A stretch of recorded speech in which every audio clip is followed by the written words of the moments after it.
नमस्कार दोस्तों, मैं आपका होस्ट विक्रांत जोशी आपका स्वागत करता हूं मैं आरब शॉर्ट्स में, जिसमें हम लेके आते हैं दिन भर की स्पेस और डिफेंस न्यूज की टॉप 3 खबरें। तो चलिए जान लेते हैं। अपनी सबसे पहली खबर में हम लोग बात करेंगे GSAT-29 की, जिसका लॉन्च अक्टूबर में होने वाला है, ऐसा इसरो का कहना है। और इसके बाद उस अभियान की शुरुआत हो जाएगी जिसमें इसरो ने कहा है कि हर 15 दिन में वो एक लॉन्च करेंगे। GSAT-29 के बारे में आपको थोड़ा सा चीज़ बता दूं, ये एक कम्युनिकेशन सैटेलाइट होने वाली है और इसके द्वारा हमारे जो गांव में दूर दराज में इंटरनेट की कनेक्टिविटी अच्छी नहीं है, कम्युनिकेशन की कनेक्टिविटी अच्छी नहीं है, उसको अच्छा बनाने का प्रयास किया जाएगा।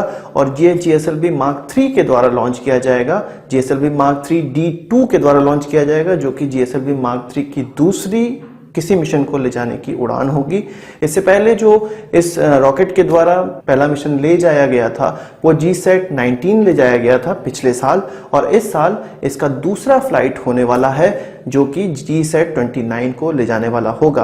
आपको पता होगा कि इसी GSLV Mark 3 के द्वारा हमारा गगनयान मिशन लॉन्च किया जाएगा 2022 में, और उससे पहले अन्य लॉन्च में 3 इस प्रकार के लॉन्च किए जाएंगे जिससे कि इस रॉकेट का ट्रायल भी हो जाएगा और हमें हैवी सैटेलाइट अंतरिक्ष में ले जाने में सहायता भी होगी। तो यहाँ पे 3 महत्वपूर्ण बिंदु ध्यान देने वाले हैं। इसरो का इस मिशन के लॉन्च होते ही वह महत्वाकांक्षी परियोजना स्टार्ट हो जाएगी जिसमें कि हर महीने उन्होंने 2 लॉन्च करने का बीड़ा उठाया हुआ है। इसके द्वारा GSLV Mark 3 का डेवलपमेंट ट्रायल भी हो जाएगा और इस लॉन्च का जो महत्वपूर्ण काम है वो हमारे दूर दराज के क्षेत्र में इंटरनेट कनेक्टिविटी और कम्युनिकेशन कनेक्टिविटी को अच्छा करना है। अपनी अगली खबर में हम लोग बात करेंगे, पाकिस्तान ने टर्की से एक डील साइन की थी जिसमें कि उनको 30 T-129 ATA के हेलीकॉप्टर चाहिए थे, तो उस पे एक रोड़ा अटक गया है। टर्की इसका एक्सपोर्ट नहीं कर पा रहा है पाकिस्तान को, या इसको मैन्युफैक्चर नहीं कर पा रहा है क्योंकि यूनाइटेड स्टेट्स की ये कंपनी है हनीवेल जो कि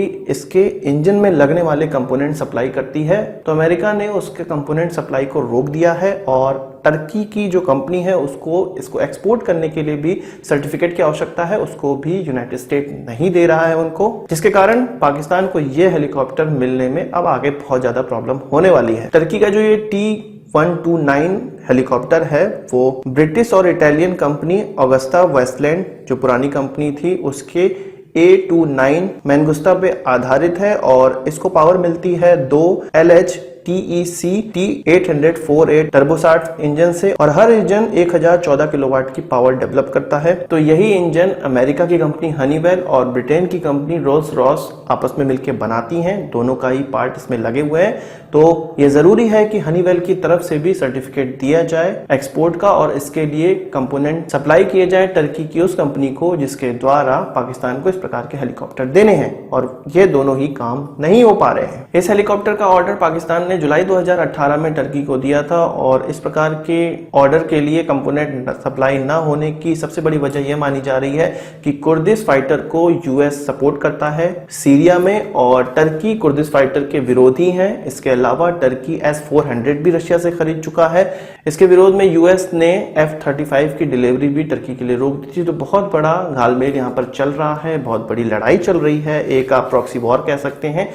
तो जिसके जो कंपोनेंट है वो उसको रोक रहे हैं और आगे होने वाली डील को प्रभावित करने का प्रयास किया जा रहा है। भारत के परिप्रेक्ष्य से सोचा जाए तो ये बहुत अच्छी बात है, पाकिस्तान को इस प्रकार के हेलीकॉप्टर जल्द ही नहीं मिल पाएंगे। और आप हमेशा ये सोचते हैं, जब भी मैं पाकिस्तान की किसी वेपनरी के फेल्योर की वीडियो बनाता हूं तो आपको लगता है कि मैं भारत के साथ उसको कंपेयर कर रहा हूं, पर ऐसी कोई बात नहीं है। जब भी कोई ऐसी घटना होती है, जैसे कि अभी हाल ही में हमारे BSF के जवान के मृत शरीर को, जिनको क्रॉस बॉर्डर फायरिंग में शहादत मिली थी, उनके शरीर को क्षत विक्षत किया गया था और उसके कारण मुझे थोड़ा गुस्सा आया और मैंने कुछ पाकिस्तान के फेल्योर पे वीडियो बनाई थी। और आपको ऐसा लगता है कि मैं पाकिस्तान के साथ भारत को कंपेयर करता हूं, तो ऐसी कोई बात नहीं है।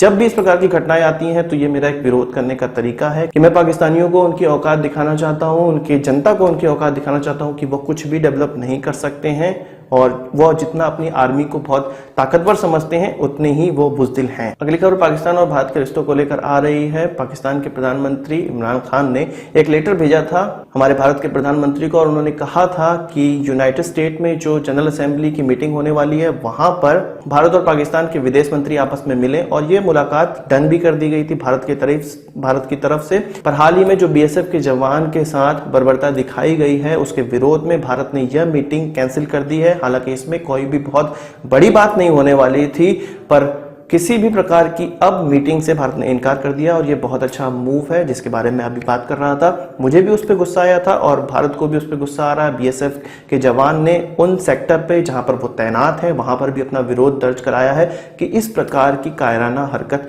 किसी भी देश के द्वारा नहीं की जानी चाहिए। सो भारत के इस कदम का मैं स्वागत करता हूं और बातचीत और लड़ाई दोनों एक साथ नहीं हो सकती है। पाकिस्तान की यही बड़ी प्रॉब्लम है कि उनकी जो चुनी हुई सरकार है उनके हाथ में कुछ नहीं होता, वो कुछ और कहते हैं और उनकी सेना कुछ और करती है। तो आज की इस वीडियो के लिए बस इतना ही। आशा करता हूं कि वीडियो पसंद आया। अगर आपको एक बड़ा थम्स अप जरूर देंगे। इस वीडियो से संबंधित कोई सवाल चाहो तो कमेंट बॉक्स में जरूर लाइएगा और यदि आपने हमारे चैनल को सब्सक्राइब नहीं किया उसे भी कर लीजिए क्योंकि हम इस प्रकार की वीडियो लाते रहते हैं।